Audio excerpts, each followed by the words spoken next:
Buenos días, son las 8 de la mañana, es la figura a la que vamos a mirar a lo largo del día. Olaf Scholz, Alemania, es la fotografía de un movimiento en el que el mundo mira a la opción, a la posibilidad de empezar a ver tras las elecciones alemanas un movimiento de recuperación, sobre todo ante la tensión que ahora mismo se vive en el conjunto europeo de que la locomotora europea viva no solo estancada, sino esta mañana Bloomberg y varios informes de la banca privada apuntan al riesgo del punto de no retorno, al riesgo del punto en el que ya no encuentre Alemania un momento de recuperar lo perdido. Es decir, tanto en exportación como en demanda interna, como en problemas alrededor de la estructura económica, se teme que Alemania se desmorone hasta el punto que si no consigue recuperar el terreno de una manera rápida, y de una manera rápida estamos hablando el primer semestre del 2025, la fotografía será de una complicación importante para recuperar lo pasado, si es que consigue recuperarlo. 8:01 de la mañana hoy utiliza una argucia constitucional Olaf Scholz para convocar elecciones para febrero. Va a someterse a una especie de moción de censura. Ya han visto que empiezan a ser protagonistas las mociones de censura alrededor de lo que se vio en Francia, de lo que se vio en Corea del Sur y de la fotografía de una Alemania que sobre todo sí espera Europa que no entre en un terreno movedizo, en unas arenas movedizas como las que entraron después del adelanto electoral de Emmanuel Macron. Se espera que Alemania consiga al menos hilvanar una fotografía de algo más de tranquilidad para el país, porque eso sería fatal para el conjunto europeo. Por lo que el punto de no retorno es la clave fundamental a la hora de ver a Alemania, a la hora de ver en Alemania en qué momento estamos. Bloomberg dice esta mañana cómo el miedo está en el desmorone. Fíjense lo que dice Bloomberg esta mañana. Hay dos pilares fundamentales en la mañana, Alemania y China. Alemania se desmorona justo cuando Europa más la necesita. Elevados costes de energía, caída de exportaciones, han hecho que los hogares alemanes, dice Bloomberg, sean 2.500 euros más pobres y el descenso amenaza con volverse irreversible.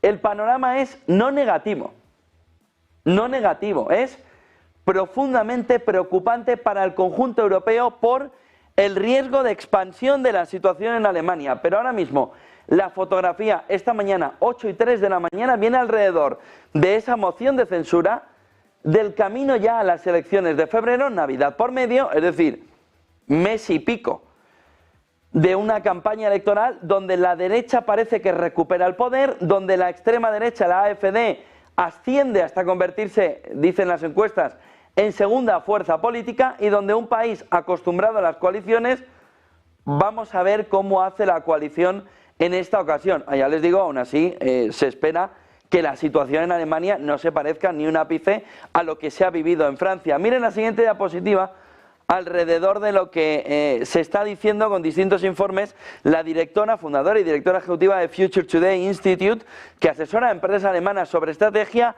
ha dicho en un informe: Alemania no se derrumba de la noche a la mañana, y eso es lo que hace que este escenario sea tan terriblemente aterrador.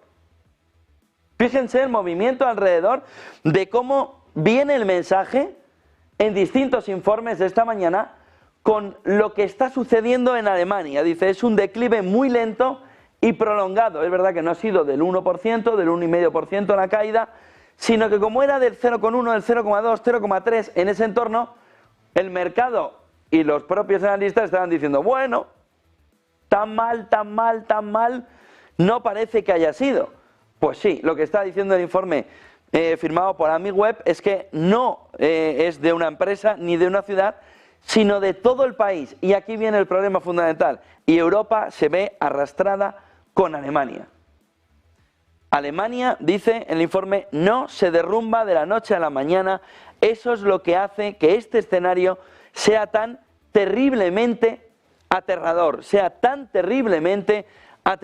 Es un declive muy lento y prolongado, no de una empresa ni de una ciudad, sino de todo el país, y Europa se ve arrastrado con él. Ven el nivel de tensión que hay esta mañana, en una mañana en la que los ministros de energía, lo primero que va a hacer la Comisión Europea es tomar medidas desde el entorno de Kaja Kallas del riesgo de desinformación rusa en Europa. Se espera que esta misma mañana tengamos ya la fotografía de cuáles son las medidas. El otro punto es alrededor de la energía. Se prevé que se pueda parar ya el paso de gas ruso a través de Ucrania para una parte de Europa, y ahí el riesgo está alrededor del problema energético. Problema energético que nos ha acompañado desde el inicio de la guerra de Ucrania, primero con la expectativa del problema, luego con el problema, ahora con las consecuencias del problema y con las últimas tomas de decisiones, porque también se espera un paquete de sanciones a Rusia en los próximos días. De tal manera que es una semana muy rápida. Lo que por ahora no vamos a encontrar son medidas para la automoción. Eso parece que no es urgente para el nuevo Ejecutivo Europeo. Tampoco parece que haya un plan para implementar el plan Draghi, de tal manera que es como una continuidad de lo que ya había. Medidas contra la desinformación, sobre todo en el capítulo de Rusia, medidas para sancionar a Rusia y la energía. ¿Por qué? Por este gráfico de aquí que comparte Holger Zappage y que empieza a ver Europa como un problemón importante. Alemania, donde, como ven en el gráfico de Bloomberg que comparte Holger Zappage, vive una transición energética mal gestionada, pero mal gestionada en Alemania y en toda Europa.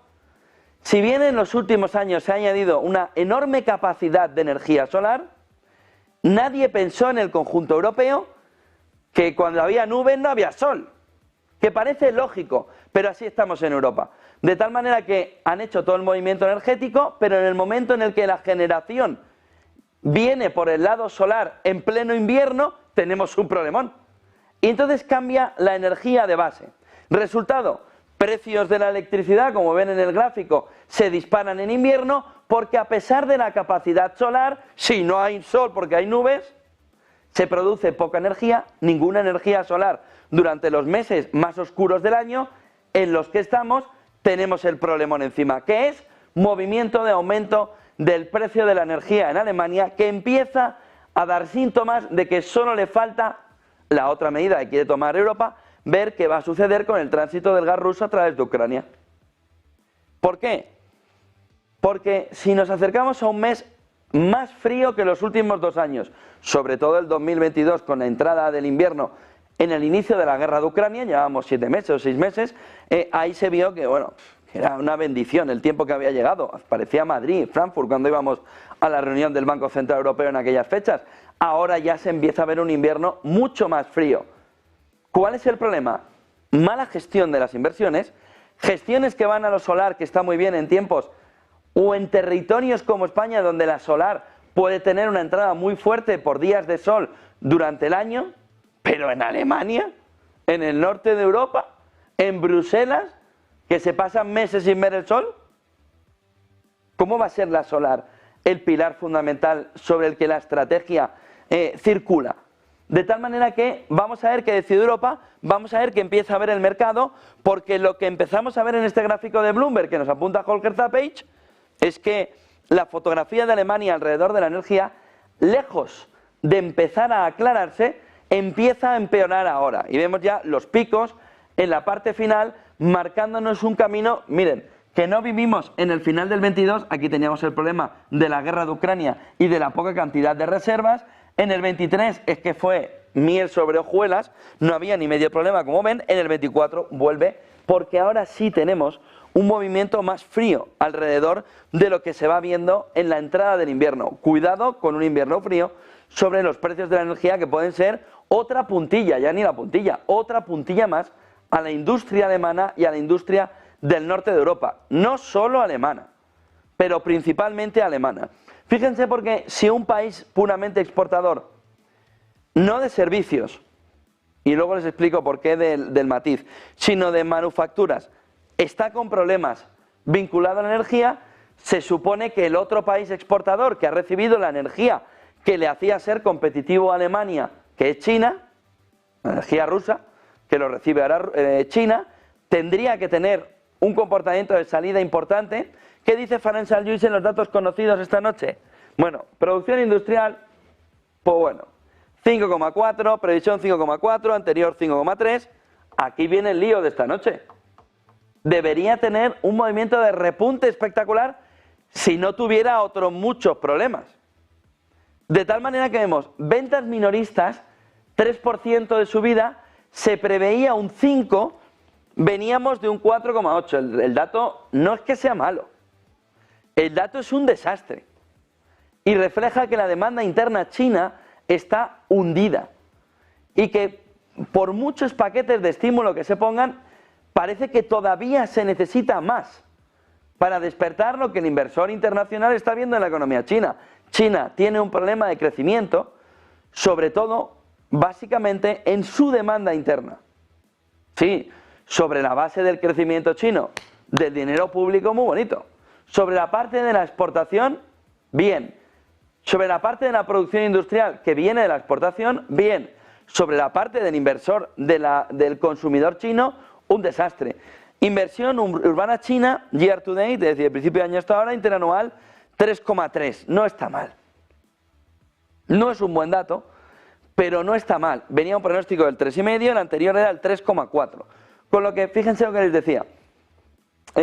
Economías de nuevo cuño, vinculadas en servicios, luego hablaremos del artículo de The Economist, España, Grecia, Portugal, siendo locomotoras de la economía. ¿Por qué? Por el cambio de un capitalismo real, de un capitalismo de lo que puedes tocar, a un capitalismo en la nube, un capitalismo de lo que no puedes tocar y de lo que vendes es consumo, servicios, consumo en la nube, consumo en el sofá de tu casa, consumo de experiencia, consumo de playa, consumo de montaña. Pero aquellas economías vinculadas a la manufactura, desastroso. Aun teniendo la energía rusa, que vendría a ser un poco la fotografía de Alemania, tiene un problema por la energía rusa. Bueno, entonces China debería volar. Y China no está volando. China tiene un problema con su demanda interna. ¿Por qué?